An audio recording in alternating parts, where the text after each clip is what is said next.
Good morning, everyone. How are you guys doing?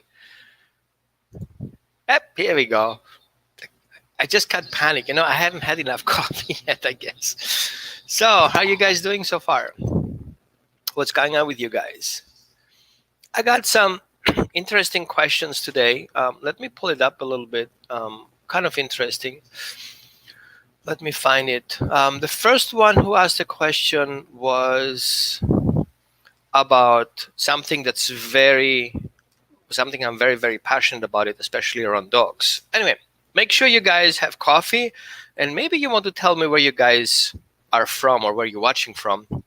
We are here in Oregon, Eugene to be more specific. It's cold, it's rainish, and I'm kind of get used to it. So, hi Lindsay, how you guys doing? So I need to find somebody posted something, I think on another website, and was wondering about canine trauma. And I don't know how many. Oh, thank you. I was like, from Athens? Oh, wait a minute. That's, in Georgia. I'm from Athens. I'm Greek Austrian, by the way, just in case you guys wondered where my accent is coming from. I know people comparing with Schwarzenegger. Definitely not.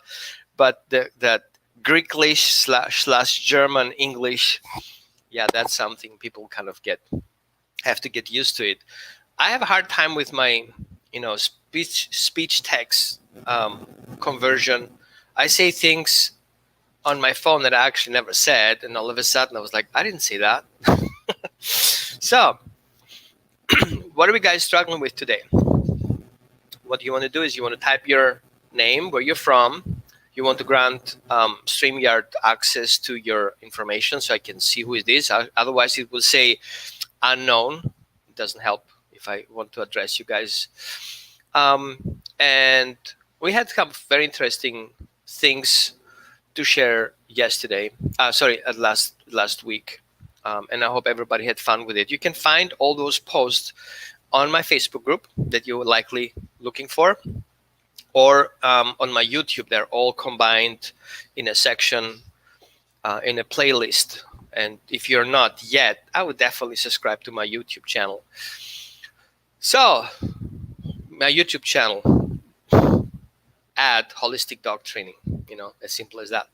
So, the first question that got in this morning, actually, I was almost done typing, was about canine trauma.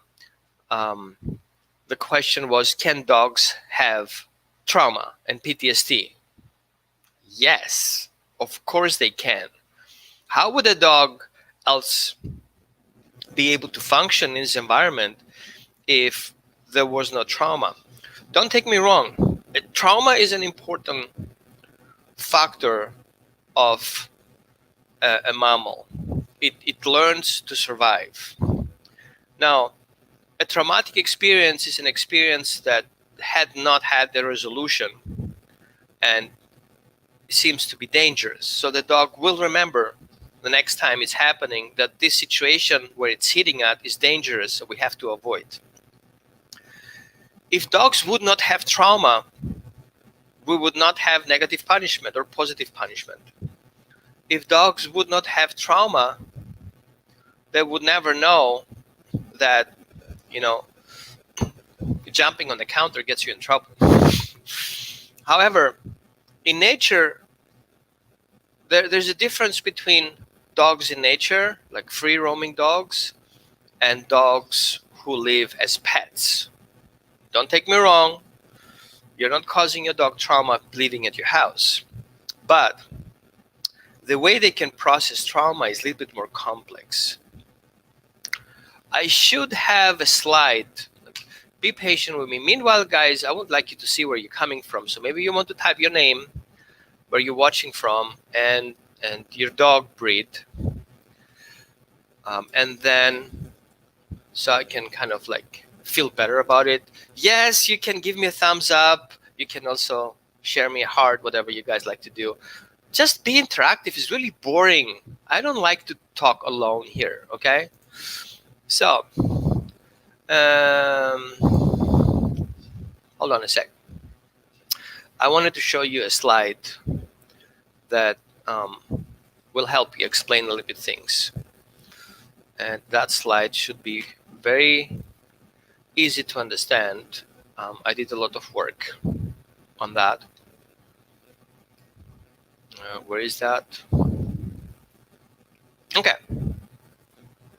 I have one slide here, and the other slide must be somewhere down here anywhere.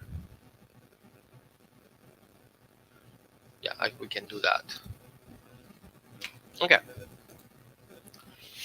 Good. So let's start talking a little bit about trauma.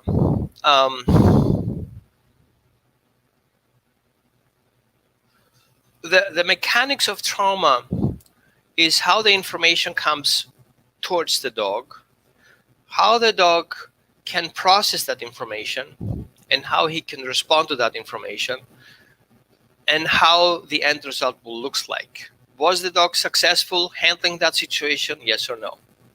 Now, in nature, things are very extreme. For example, you're a dog, you walk down the street, a car hits you, boom. You didn't even have time to process a trauma. The car just hits you and you're dead. So these traumatic experiences will not be able to be processed. Let's say another scenario. You're walking down the street and hi there. Hi, Riva. And you're walking down the street and a huge truck comes up and honks the horn. And you're scared and you run away from it. Whew, you almost got hurt. That thing came up to you all of a sudden, you didn't see it coming.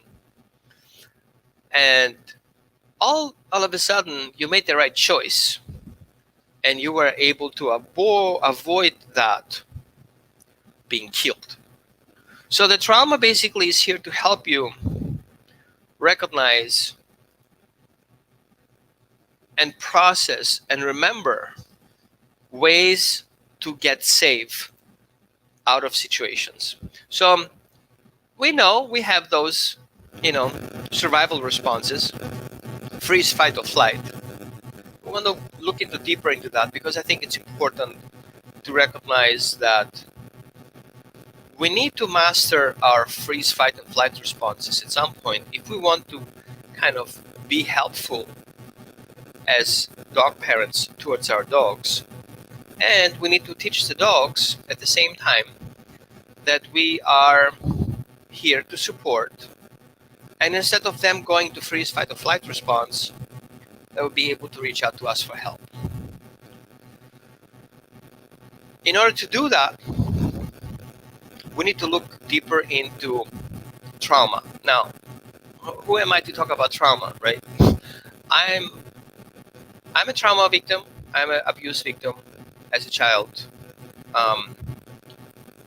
Parenting, relatives, and strangers had an impact on me in my life. So I was very early involved into that concept of trauma. My first traumatic experience that I can remember was when my dog got hit by a car. I was 6. Yeah, I was 6. And I was alone at house taking care of my dog and played in the yard, and somebody was mean enough to open the gates where we lived. I was in the Middle East, and the dog got out and got hit in a car right away in front of me. So my own first response, panic. Nobody was here to help me. So I took my dog in my hands and I tried to help him. He didn't make it through, of course. The injuries were, fatal injuries.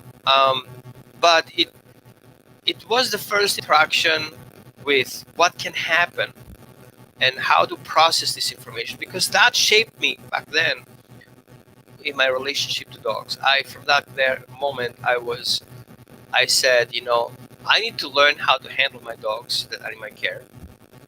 My parents didn't show me how to do that. And so that was a traumatic experience. I learned from this traumatic experience, so it became a passion of mine to work with dogs. I was only able to do that later in my adulthood, but that was brewing in there. I don't know if you guys have similar experience. However, talking about um, traumas in dogs, where does trauma start?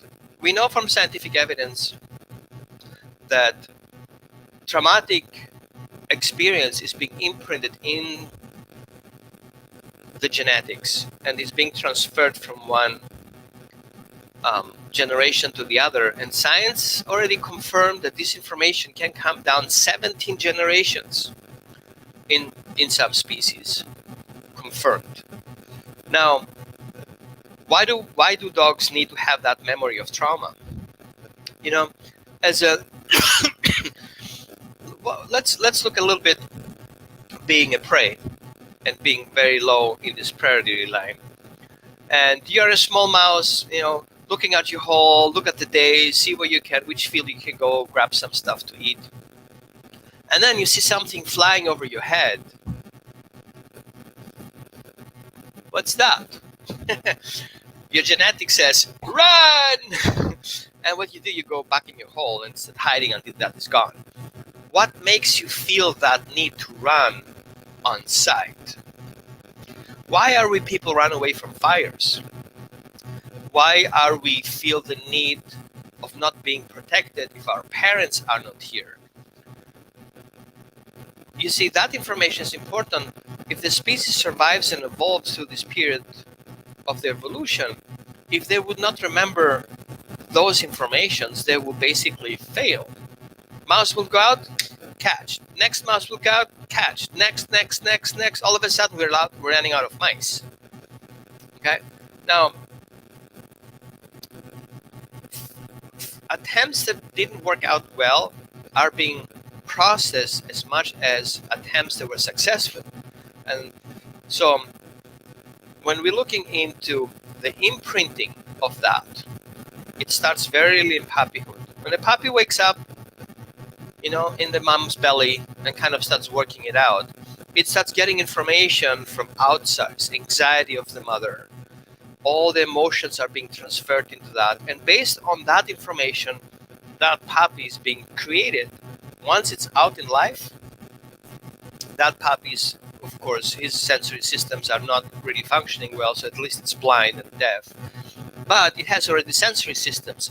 It has the need to go to any direction, and if it doesn't find the direction he should go, he's going to end up dead. He's not conscious of that, but his body has that need, and it follows this body needs. Find food. Why would he find food? If you're hungry, you feel miserable, and then eventually you're going to die. That information is not being processed, but knowing that finding food gets you alive is something that over the time is being processed and remembered. So basically, we are walking data banks, and animals are walking data banks. So there is a hard data drive where all this information is being stored, that's coming in from generation, that makes the dog behave like a breed. And then we have these environmental factors that affect the dog as he grows up in his own environment. So the first thing that can happen on a puppy when he comes alive is the first trauma around his environment, which are his parents. So we're looking at a possible trauma in dogs. For example, early removal from the litter, mother rejected, siblings aggression, lack of nutrients.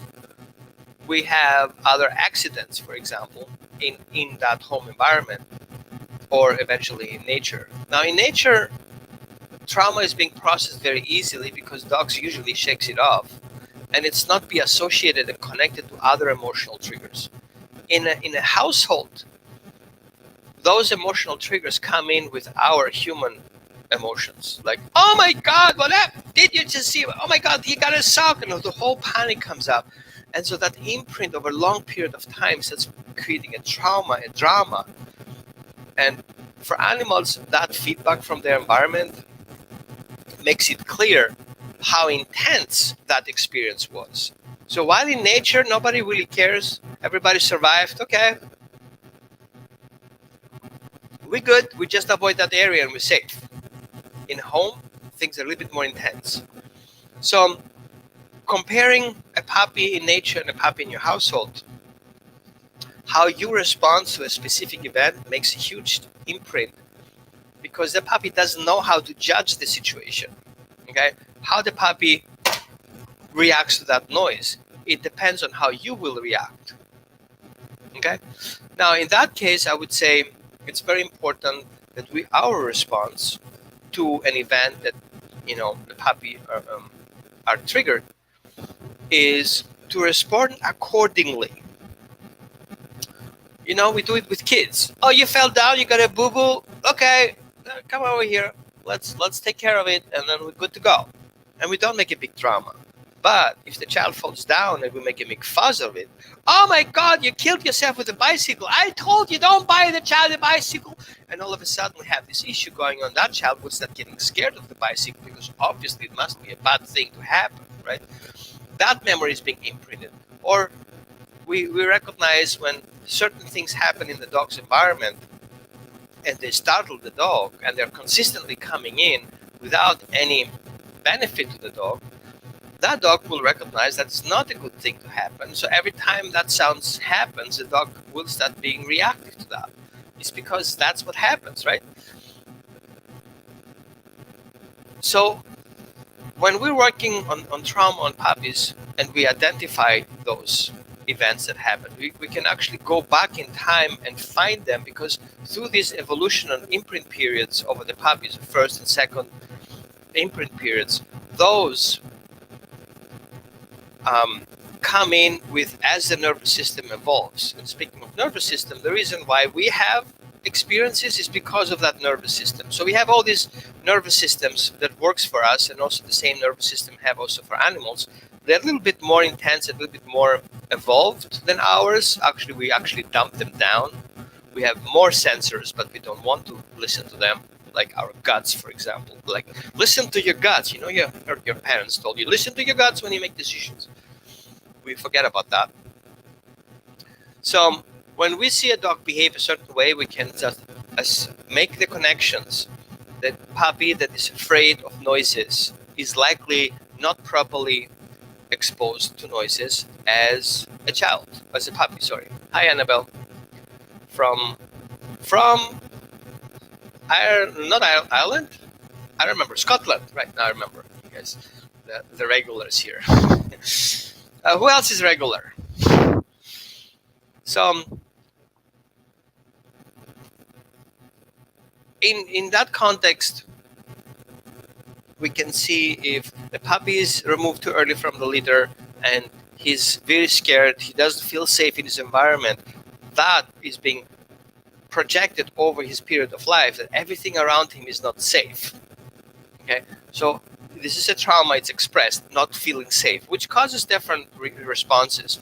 For example, barking at any noise, hiding from any noise, showing aggression to anything that's new. Now, all these things come in because of that early trauma that happened, and it was not resolved. We're going to talk about that resolution. So from early puppyhood, let me show you that screen here, because I think that would be really helpful a little bit. Share screen. Here we go. Okay, let's look at that a little bit. We don't need this. I hope you guys see that. Can you see that? Give me a thumbs up.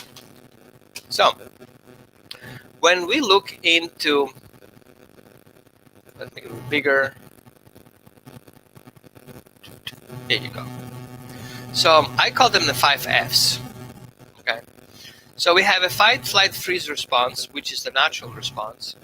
If a puppy is safe and educated in his family and has a good parenting environment, the dog learns very early to flirt in that insecure state before he goes to freeze and fight and flight response, and look out if there's anybody else available for support and help. He's learning to flirt with the situation, try to understand if it's a dangerous thing to do by picking information from his environment. And that dog, if he needs help, it comes from the parents. But the parents need to know when the puppy needs support or not. So very early in the parenthood, the adults show the puppies that I'm not intervening in your business until I feel you need help. So when you need help, all you have to do is check in with me or bark for help, and I come in for support. So we see that this early puppyhood, before the puppies get actually even to 16 weeks, they recognize that calling for help gets you help. Looking for help will get you help. There's always that look that gets the dog support. So when I teach you guys the 2 treat exercise and the look and the attention exercise, we're looking at teaching the dog to reach out for support every time he feels insecure, before he makes a fight-flight response. Now, who does that? So we have to see the dog's sympathetic system. Let me stop that screen share. That sympathetic system that comes from the brain. I keep it very simple. I'm not a neurologist, so let's say it this way. It comes from the brain. The information comes through the eyes, through the ears, through the nervous system, being processed in safe and unsafe, depending on if it's in the data bank, quick access, yes or no. And if not is in the data bank, then naturally it goes into the alert mode and triggers the heart to start changing the speed, pumping more blood. So what we see is the brain, the nervous system from the brain gives information to the heart starts changing. And based on that change, the whole body adjusts to that.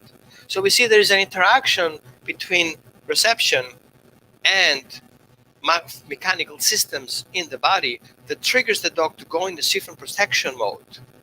So freeze, fight, or flight response is triggered after the heart is activated, after the dog made the process safe or unsafe. And when is this period where your dog learns what's safe and unsafe? Is before the 16th week of age. So that's why it's important in that period of time, the dogs are feeling safe in the household. They know who to reach out for support. They understand how important it is to stay close in safe environment. What is a safe space? If those systems fail and those education is not being brought to the puppies, we're already having perfect conditions to cause trauma. The door opens. The dog doesn't know what's happening. He looks around. He doesn't get information. Somebody new comes in. He never saw him before. Oh my God, who's this? And now we have an imprint, and nobody gives that information. Now, because that information is not being processed with accurate information, all of a sudden, what happens is the puppy considers that as unsafe. Why would you feel unsafe in your safe space? That's completely wrong. So, what happens is, the sympathetic system is triggered. The dog tries to understand what this environment feels like. He tries to find a solution to his problem. There is no solution to his problem. And the problem is not solved. Boom, trauma. Let me see if I can find a better picture for you guys. I've done a picture in the past that would be very helpful. Give me a second. Meanwhile, I would like you guys to put some questions on. I'm sure you guys have a lot of questions. I'll find it. I have so many documents here. I need to find that particular one. Let me see.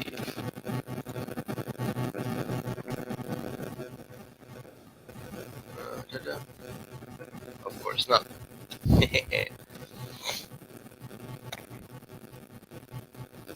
I'll find it.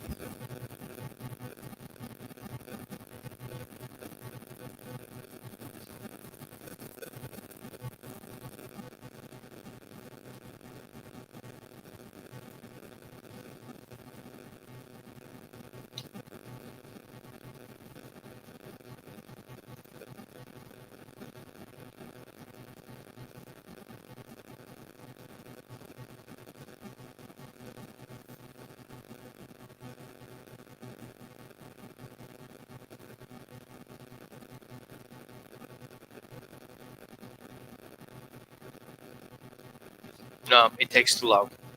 Anyway, I'm gonna post that link. I'm gonna post that link into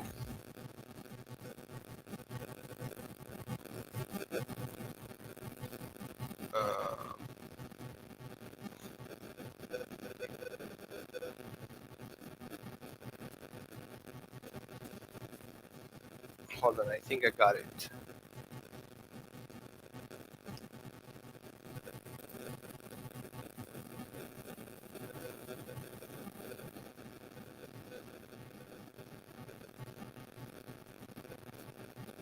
No. Anyway, I'm gonna post. Oh, I got it. Yay! Okay. See, you have to be patient with your stuff. Okay. So let's share the screen. Good question. I love your questions. Who's that? Saffron. How do you teach a puppy on a 6-week that the world isn't threatening, especially with COVID? That's a great idea. Great question. On YouTube. So first of all, your puppy of 16 weeks doesn't have anything to do outside. Everything is considered safe inside the house. In that first period of time, everything is around the family. In the family home environment, everybody's safe. I know COVID is COVID, but some people do have visitors. This is a good time to educate your puppy what's gonna happen in the household. Okay, coming into the door, how to respond to the door knocking, how to respond to the doorbell, what happens if a noise is happening out there. So working with your dog that isn't threatening is positive reinforcement conditioning of the environmental triggers, and observe what your dog is triggered by. Okay, good. Another question. We're going to talk about jealousy in dogs. That will be a little bit later. We have a little bit more time.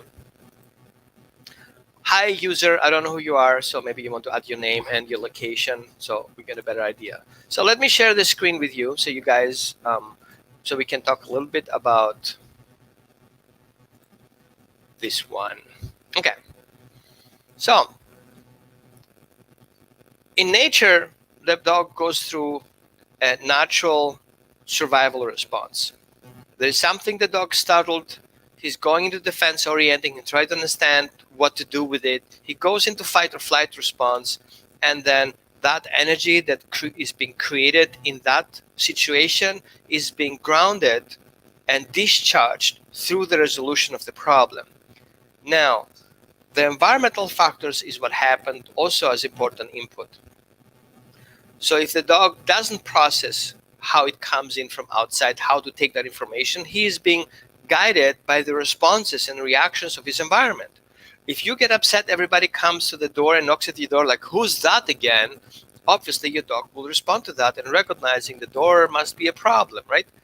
Now, an incomplete survival response in that particular case, in-house, is where the startle event happens. The dog doesn't get information.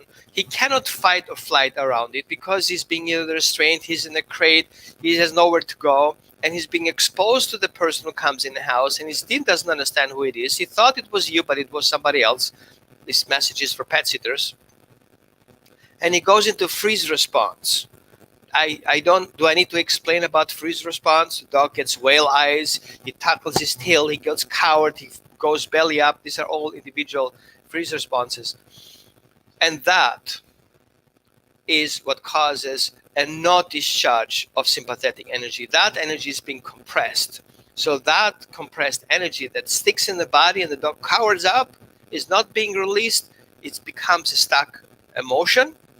Okay, the dog cannot work with it, and that is being captured. That becomes a trauma.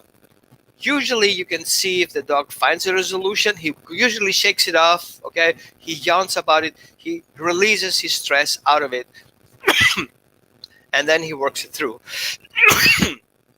Luckily, not all events create those traumatic experiences the first shot, but it can also happen, multiple events happen in a row or in a short period of time, and they accumulate each other, so the dog starts recognizing that this is a problem consistently. I'm not finding a solution to that. At some point, the dog needs to express himself, and then he goes likely into a fight or flight response. And usually it's what we see in aggression. A similar situation happens, and we can talk about that example. You take your puppy for a walk, he's on a leash, another big dog comes up to him, is a really bit too rough for him. That's why I don't want you guys to go too early out for what people call socialization and start teaching him the tough world out there. No, you don't do that. The puppy is not able to process it because it doesn't have example how to work with it. So this events happening when the puppies learn to play with siblings, same age or similar age, or friends and family, same age or similar age, so they can start understanding body languages, get friction with each other, understanding how to avoid situation, how to get more involved with it, and so we want to look into that a little bit. Let me go a little bit closer so we can look a little bit closer to that. It looks like a workshop right now, right? So when the dog shifts into survival mode,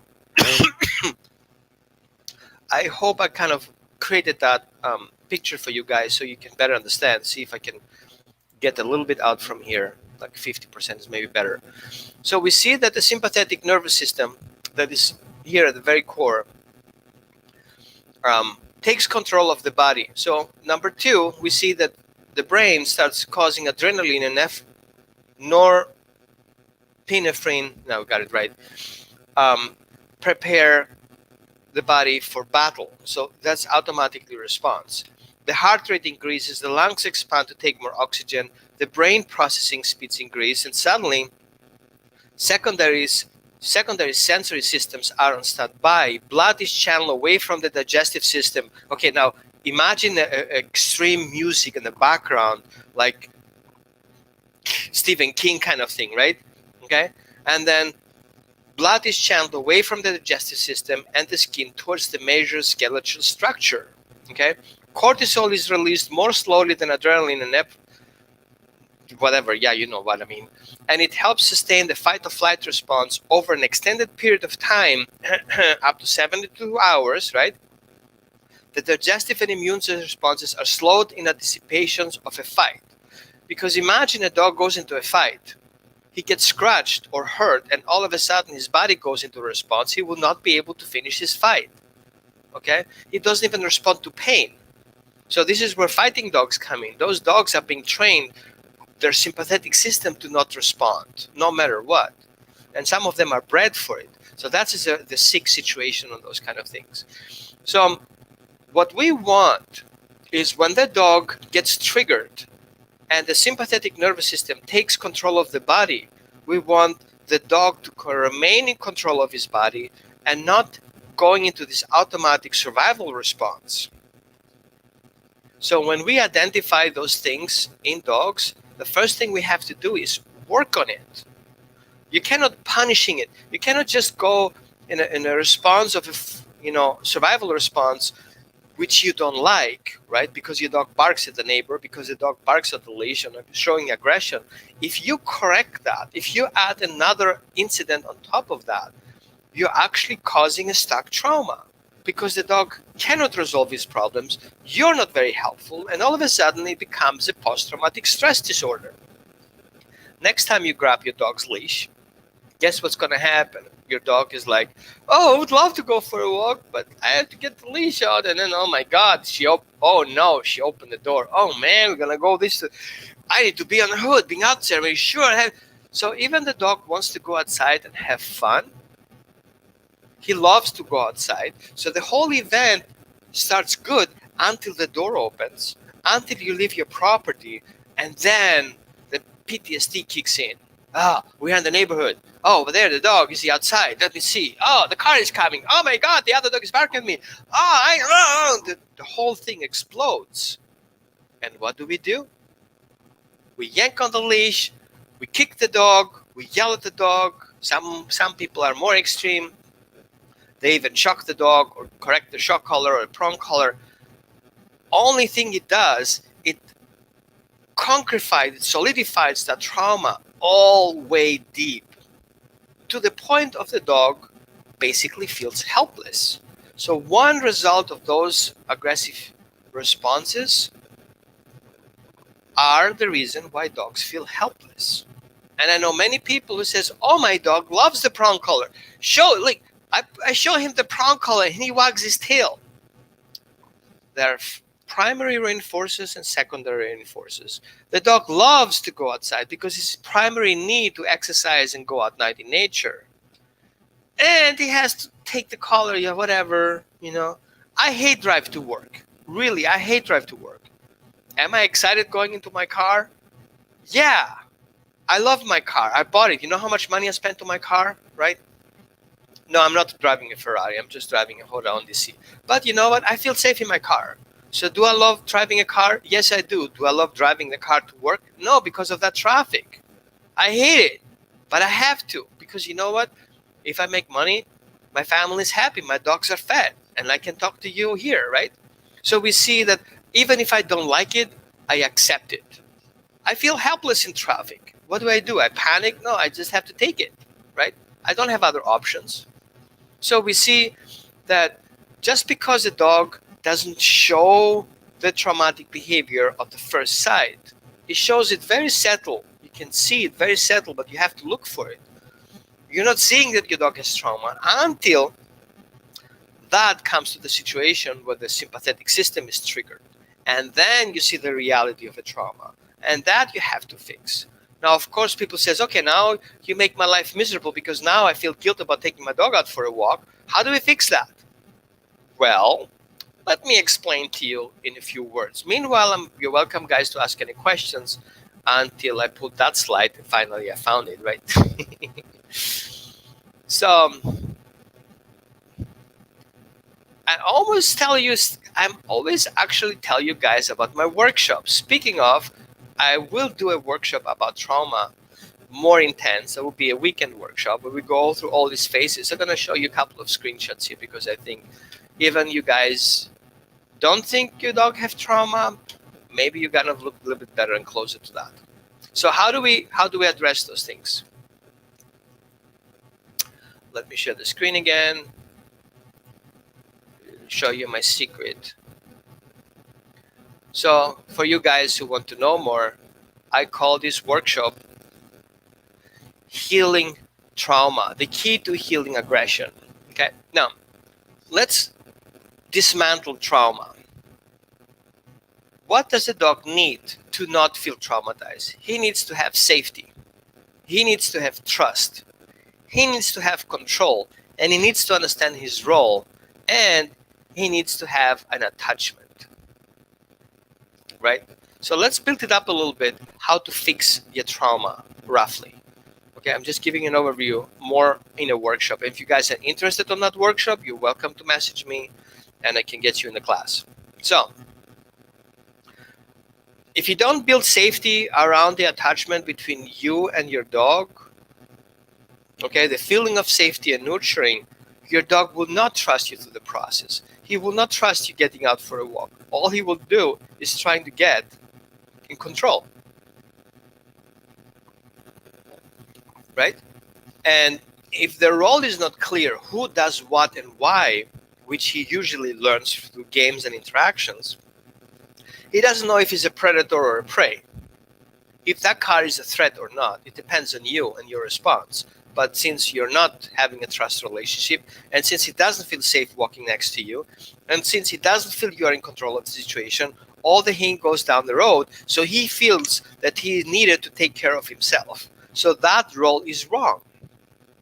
Plus, if the dog does not go through this experience and understanding how he creates those attachments with these things, is he becoming a predator? Does he have to behave like a prey? What's their relationship? And when he gets that attachment with that situation that he has to deal with, the whole thing goes down the drain. Usually, in order for the dog to function appropriate, they learn it in a very early stage how to create built attachments with situations and events and individuals, and start creating rituals, greeting rituals, scenting rituals, gathering information rituals. All these things have to be in place. So if you don't have those things in place, your dog will have traumas very easily with those minor things that not even need to be happening. Okay? So, and then another screen, and I'm pretty much done. I don't tell you all about my I don't tell you how many pages I have. See all this information here. I don't even show you everything, right? I'm so mean. Okay, so if you don't build secure attachment relationship, I'm going to talk in that workshop how to build secure attachment relationship. If you don't understand functional behaviors, we're going to talk about that. What are functional behaviors? If you're not staying patient with yourself and your dog as you both guys learn to work with it, we will talk about that too, right? And if you're not setting rules and showing your dog how to react in different situations, your dog will behave really wrong in situations. So you're going to create trauma. And I don't want you to create trauma. So answer you guys' question, can dogs have trauma? Yes. Right? Pets can have easily trauma. Real life dogs out there alone on their own, they usually don't have trauma. They have a lot of experience, okay? And the responses are accordingly. But they don't have stuck trauma.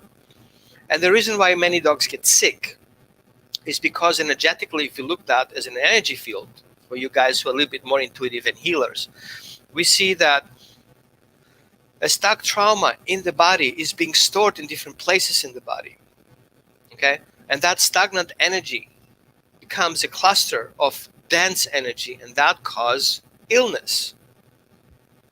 And where are most trauma stored? In the belly, right? So, immune systems are suffering. Digestive system are suffering. The dog's body organs are suffering. The whole thing collapses. So the dog gets sick, and you try to feed him healthy, and nothing works because his system is destroyed. So that's why I say, it's important. So I really appreciate, I don't remember the name right now, who asked that questions. Dogs can have trauma. Yes. Separation anxiety is a trauma. Okay, we have to discuss that at some point. Leash aggression is a trauma.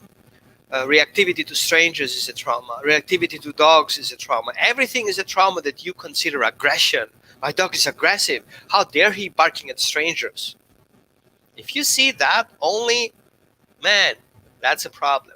Okay, if you see a dog really functional behavior and recognize, oh man, that dog really struggles with strangers, then you're on the right path. And what do you do about that? Well, the one thing is you can ask for help.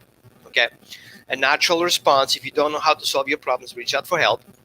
You know how to reach me, right? Either through my website, holisticdogtraining.org, or through YouTube channel, you can message me through there, or through my Facebook group, you can join Holistic Dog Training and Parenting.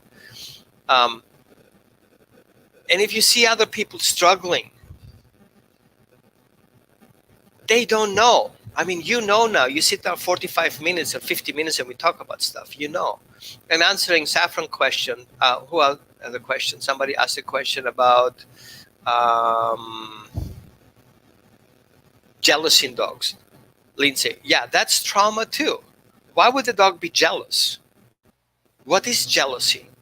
Insecurity, insecure attachment relationship. He feels if he doesn't get your attention, he's gonna starve. Where is this coming from? Why him? Why does he? Why don't I get? So don't get me wrong. Dogs don't have ego. Don't have ego, but they do recognize.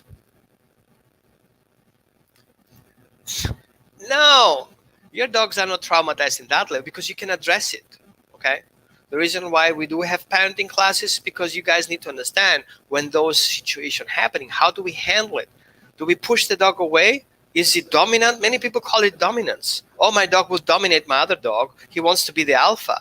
That's such a buoy BS, right? Because the dog feels insecure about what's happening right now, or he has an experience that this dog, who feels so the need to come to you and causes the other dog to see injustice, okay? Why would this dog get attention while he's not behaving there? He's needy right now.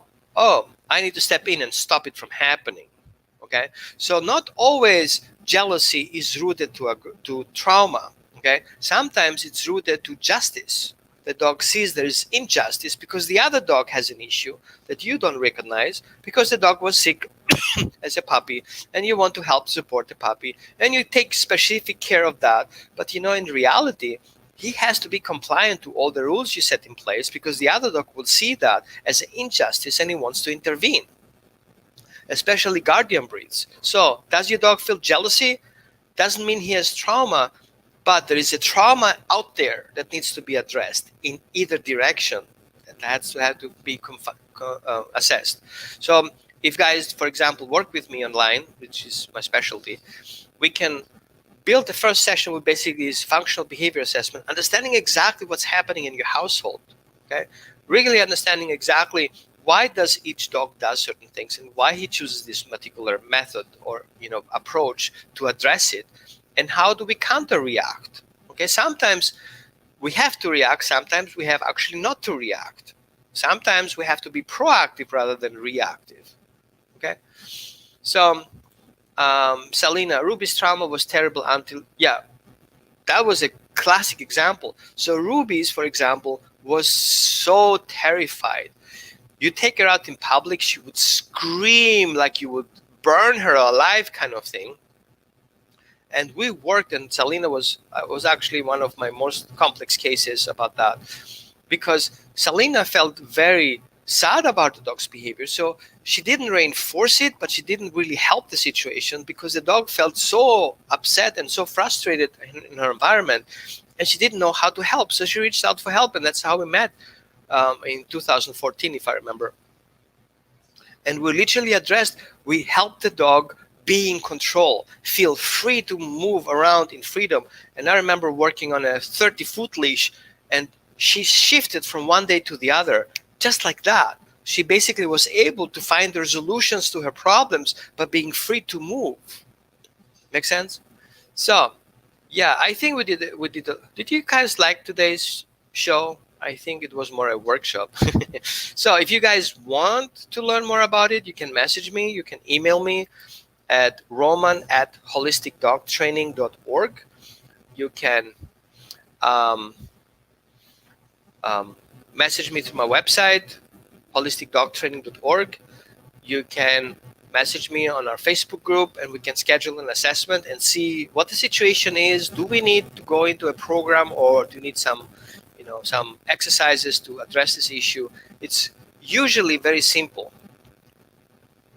Yeah, Lindsay, I'm gonna share the link with you to the class. I'm just creating it for this 2021, actually. So it was nice talking to you guys. I have to close. I know my coffee is empty and cold. I have to take my dogs for a quickie,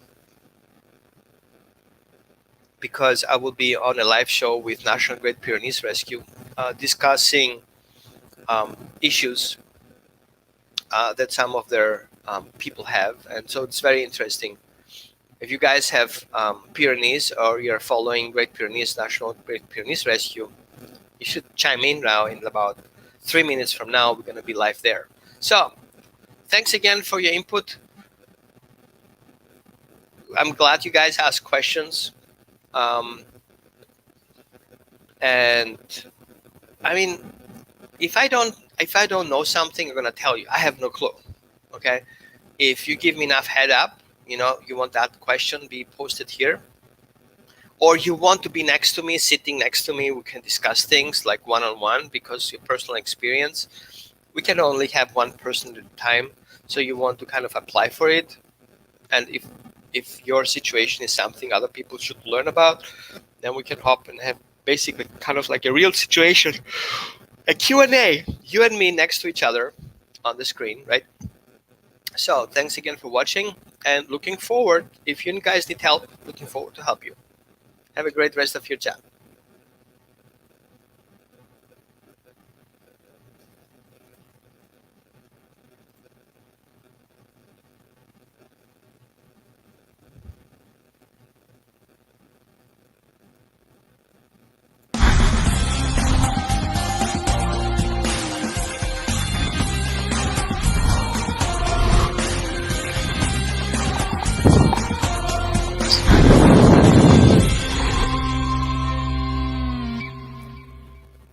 So see you next time, next Saturday, same time, 9 p.m. to 10 p.m. Pacific time, and ask me anything about dogs, their behaviors, holistic parenting, spirituality, relationship, and myths. Thank you. This is Roman with Holistic Dog Training. It was a pleasure having you today.